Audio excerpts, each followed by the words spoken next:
Welcome to part 2 of the JMC review of Kill Bill Volume 1. Today we look at Chapter 5, Showdown at the House of Blue Leaves.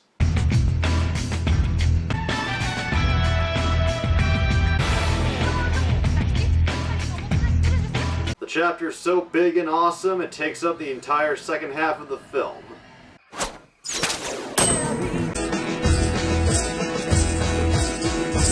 After getting her freshly made Hattori Hanzo sword, the bride sets out to Tokyo, Japan to face off against O-Ren Ishii. After getting a little narration explaining that O-Ren is now the head of the Japanese mafia, the Yakuza, she is the official boss of all bosses. Having been helped in rising to this position by Bill, O-Ren now reigns over all the Yakuza with her personal army, the Crazy 88. At O-Ren's side is Sophie Fatale, another former associate of Bill but not a member of the Deadly Viper assassination squad, played by Julie Dreyfus. She's a French-Japanese woman who serves as O-Ren's lawyer, confidant. Also close to Yoen is Gogo Yabari, played by Chiaki Kuriyama, O-Ren's personal bodyguard, a very dangerous, psychotic, 17-year-old girl who walks around most days in a schoolgirl uniform. I'm sure she has her reasons. And yeah, I know, a 17-year-old, but in this crazy world, anything goes. 私とやりたいんだ。笑うなよ。やりたいのかやりたくないのか。やりたい。 And as the bride says, but what she lacks in age, she makes up for in madness. 調査した。でも逆に刺されちゃったみたい。 Oh, I so pity the dude who pressures her into prom sex. Also on the front line is the main leader of O-Ren's army, the Crazy 88, Johnny Mo, played by Gordon Lau. After bringing up these new characters, the bride addresses how O-Ren, who is part Chinese and American, how she was able to ascend to the head of the Yakuza. The subject of O-Ren's blood and nationality came up before the council only once, the night O-Ren assumed power. By a boss known as Boss Tanaka, played by John Kuminamura. Sorry I mispronounced that. Who made it clear he did not care for her.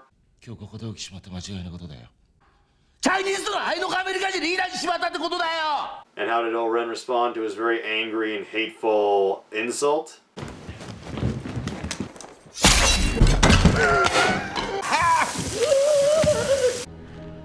Woof! According to Charles Allen Nelson, who worked on the special effects, over 400 gallons of fake blood were used on both Kill Bills. And apparently the really over-the-top spurting blood effects were achieved by filling Chinese condoms with fake blood and just letting them rip. Also serving as a special effects supervisor was, once again, regular Tarantino makeup genius and my aunt's college friend, Greg Nicotero. After slicing off Tanaka's head, O-Ren says she's going to let them all know just how serious she is by speaking in English, because it's more dramatic for us, the audience, to hear it. And as Sophie translates, O-Ren, doing a complete bipolar 180. I encourage you from time to time, and always in a respectful manner, to question my logic. But makes it clear that if they ever bring up her Chinese and American blood in a negative way, I collect your fucking head. Just like this fucker here. this doesn't really explain how this subject didn't really get in the way of her becoming the boss of all bosses. But given the type of movies that this film is paying tribute to, I like to take this scene as the film's way of saying, it doesn't matter, don't ask too many questions, just go with the flow. Now, if any of you sons of bitches got anything else to say, now's the fucking time! Oh, I didn't think so. Then we cut to Tokyo with the bride arriving via airplane, and as she ascends, we see shots of Tokyo, which are apparently models left over from a Godzilla movie that was getting made at the time. And as O-Ren, Gogo, Sophie, and the Crazy 88 make their way to the House of Blue Leaves of the chapter's title, the bride makes her way on a motorcycle wearing her now iconic yellow jumpsuit, and was inspired by the type of yellow jumpsuit that Bruce Lee wore in Game of Death. The The last Bruce Lee film I think anybody would want to pay tribute to, but Tarantino did it, he knew how to do it right, and he owned it well. On her way to the House of Blue Leaves, the bride spots Sophie in traffic and has a flashback showing that she was present at the church massacre.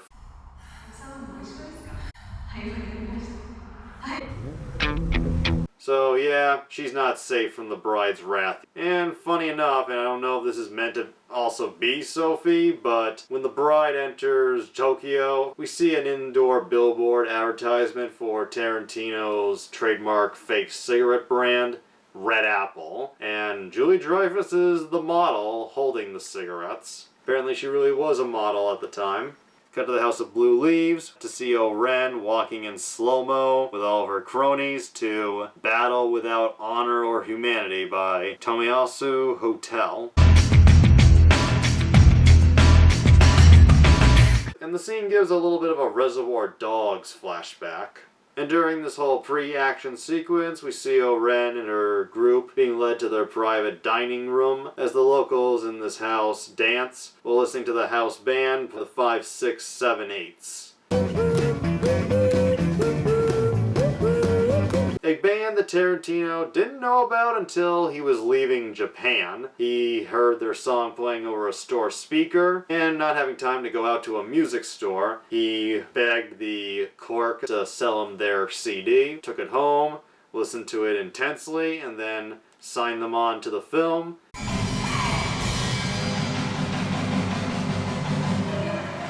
And then we get the film's infamous and extremely well done long shot. Another trademark of Tarantino's that he borrowed from the trademarks of his idol Brian De Palma.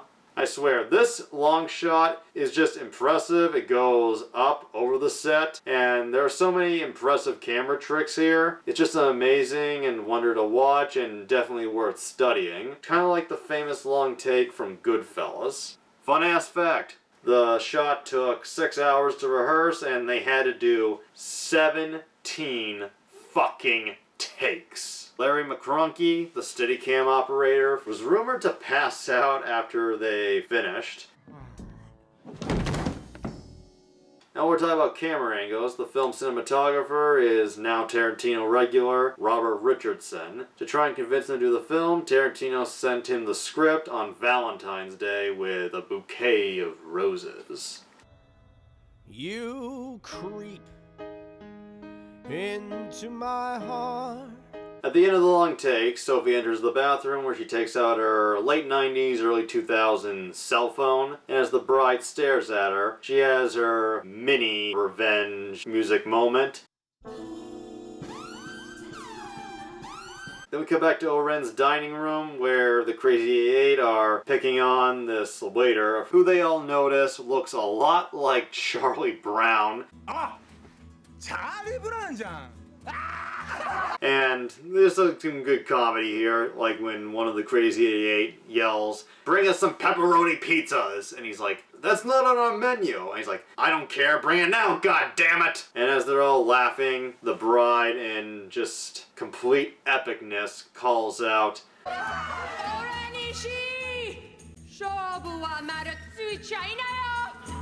O-Ren and her group come out, where they see Sophie being held at knife point, and the bride makes her face known.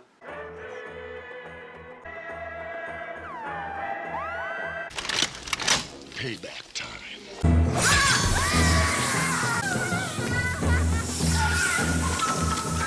Jesus Christ!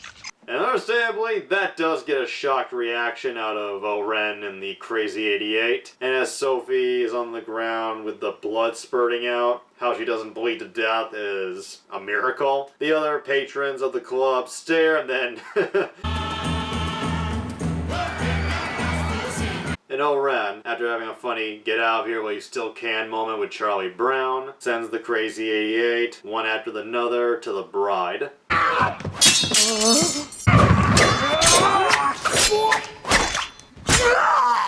The fight scene between the bride and the early members of the Crazy 88 is, for me, one of the top 5 most tense scenes Quentin Tarantino has ever made, and a lot of it is owed to the sound editing in this scene. It is near silent throughout this fight.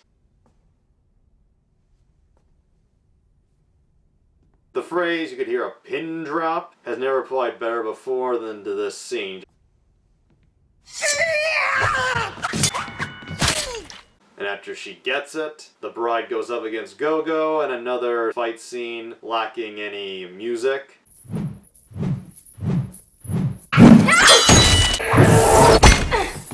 And Go-Go manages to actually disarm the bride of her Hattori Hanzo katana. And fun fact, when Chiaki Karimana was swinging the ball on the chain, she accidentally sent it flying way too far off mark, and it actually hit Quentin Tarantino right in the head.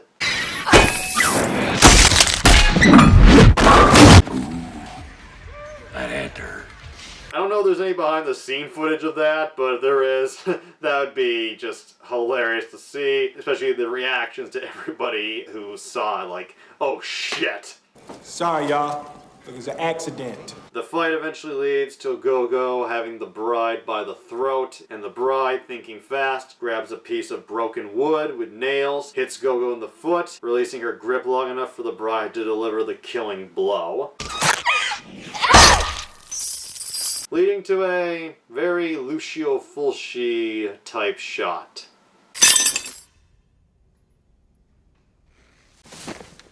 And with all the members dead, especially Go-Go, O-Ren holds up Go-Go's trademark blade, looks at it with a bit of reminisce, and then we hear motorcycles and cars show up. Is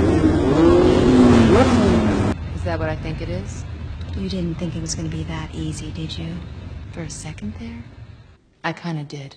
And then O-Ren and her go, "Silly rabbit, tricks are for kids." Which has a bit more meaning after you see the second film. Johnny Moe enters and all fucking hell breaks loose. The bride finds herself surrounded, and out of nowhere, the whole film switches to black and white, and one by one, she fights, takes out members of the Crazy 88 left and right. We see people getting their heads chopped off, split down the middle, limbs severed, holding their limbs. We even see an eye gouge.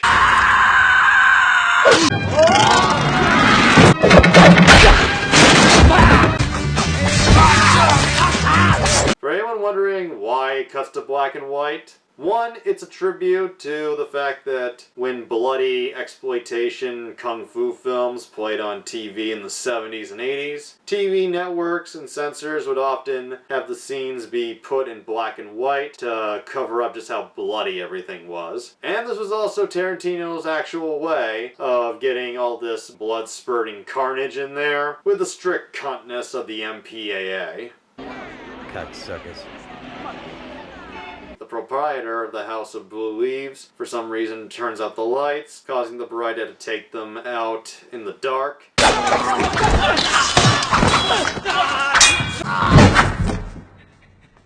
And she lets one member live, a guy who looks like he might not even be 18. And she lets him go after bending him over and spanking him with the non-sharp side of her katana.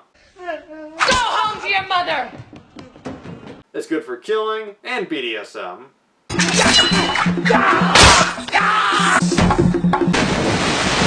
And seeing there are members of the Crazy 8 left, cut up but still alive, she tells them those who are still alive may leave, but to leave their limbs, for they belong to her now. Except you, Sophie! You stay right where you are. Run, bitch! The bride goes through the private room that O-Ren had, and then out the back door, where we see O-Ren waiting for her in this little tree garden that apparently the House of Blue Leaves has. And it's snowing out, so makes it look even more beautiful. O-Ren gives props to the bride's weapon. Your instrument is quite impressive.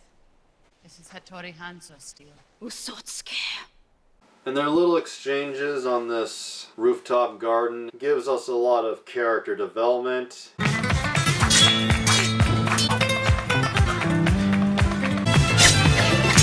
As they fight. The bride gets severely hurt, and Oren taunts her, saying, Silly Caucasian girl likes to play with samurai swords. You may not be able to fight like a samurai, but you can at least die like a samurai. The bride gets back up. She manages to cut Oren.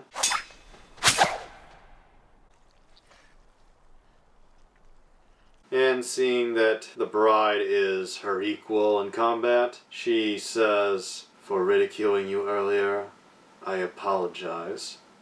The bride accepts. This little apology and acceptance for this small thing in the middle of them trying to kill each other really shows that at one point they were close. Shows along with the Vernita Green segment, tragedy and heartbreak, just the unfortunateness of having to kill your former comrade.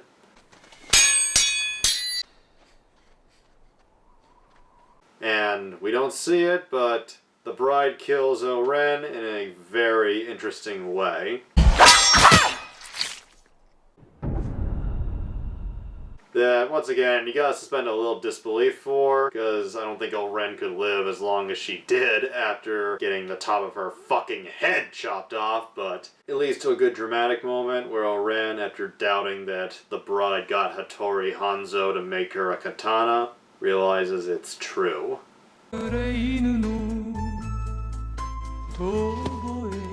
The bride walks to the other side of the garden and just sits down on a bench, looking tired, just... The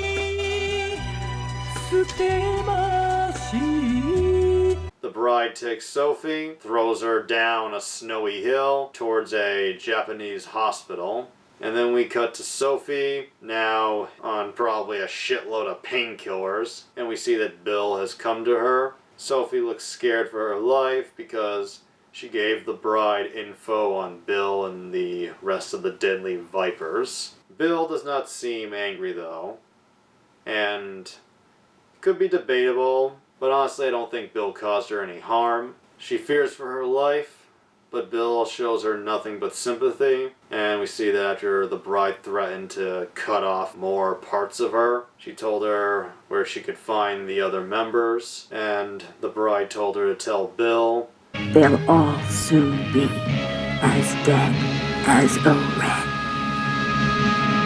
The ending then jumps a little over the place, cutting back to the bride on her initial trip to Tokyo, where she made the first page of her death list. We cut back to Hattori Hanzo, talking to the bride about the sword and revenge.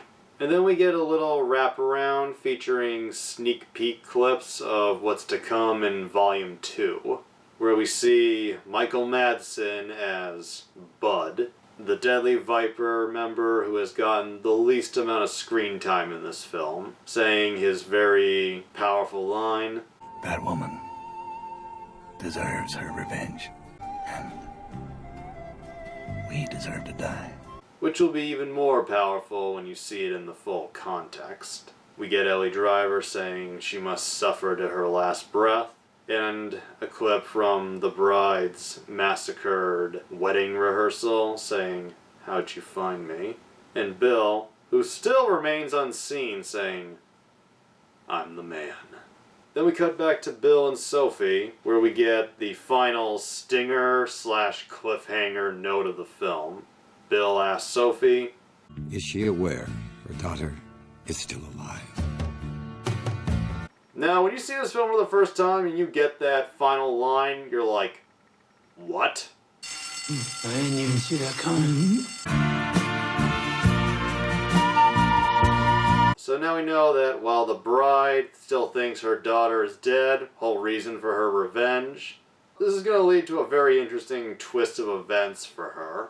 It might be a little corny, but it's a good note to go out on. And considering this was originally going to be one big film, this was a decent, see you next week, Kung Fu style ending. Although you gotta wonder, when this was originally going to be one long, over 4-hour movie, was that line originally there? Because with Bill's face being not seen, I get the feeling that was probably dubbed in later. Anyway, that's all I gotta say. Like everybody who watched Kill Bill Volume 1 for the first time, I couldn't wait to see Volume 2.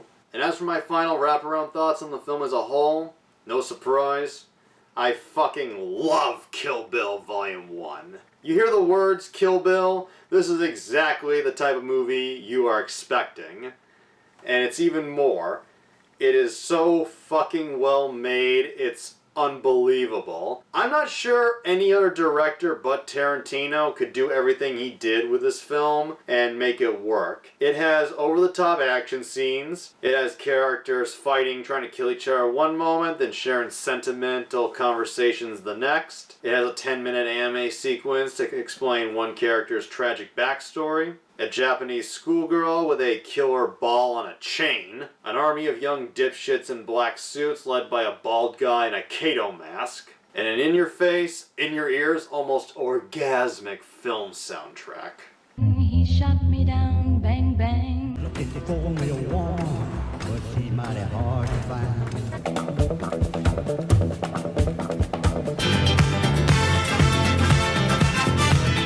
Tarantino made it work. He blended tones, could make you laugh one moment, make you flinch the next, could make you cry, and just make you jump up in pure excitement and adrenaline.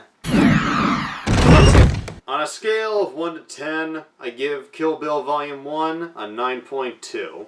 Why not higher? Well, it's because I've seen Kill Bill Volume 2, and while Volume 1 is fucking incredible, Volume 2 just takes this series in a whole new direction and does things you just never would have expected, and just shows how much Tarantino can surprise you.